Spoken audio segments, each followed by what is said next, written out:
આજે તો બપોર પછી હું રેડી થઈને ગાડીમાં બેસી ગઈ. અમારે જવાનું હતું બહાર. ત્યાં તો વરસાદ શરૂ થઈ ગયો અને આ બધાને જોતાં જોતાં અમે તો સીધા પરબના મેળામાં પહોંચી ગયા. ત્યાં આટલું બધું ટ્રાફિક પાર કરતા અંદર એન્ટર થયા તરત જ આ બાપ દીકરીએ તો ચશ્માની શોપિંગ કરવાનું શરૂ કરી દીધું. અમારા બેન કે મારે ચશ્મા લેવા છે. એટલે એના પપ્પા એને કાંઈ ના ન પાડે, તરત ચશ્મા લઈ દીધા.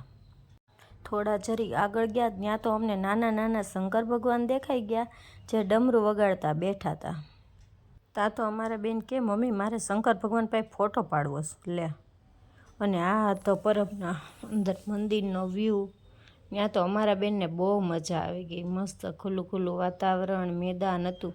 એટલે એ કંઈ હાથમાં ન રહે, સીધું એને રમવાનું શરૂ કરી દીધું, દોડમ દોડી.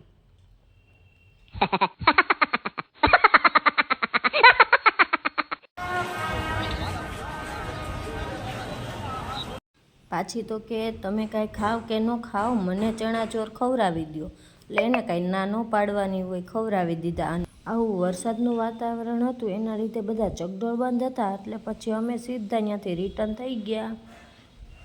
બધાને અષાઢી બીજના મારા ફેમિલી તરફથી જય માતાજી. અને લાઈક, શેર, સબસ્ક્રાઈબ. જય માતાજી. આવું મળશું કાલે મસ્ત મજાના એક નવા બ્લોગમાં. Bye bye.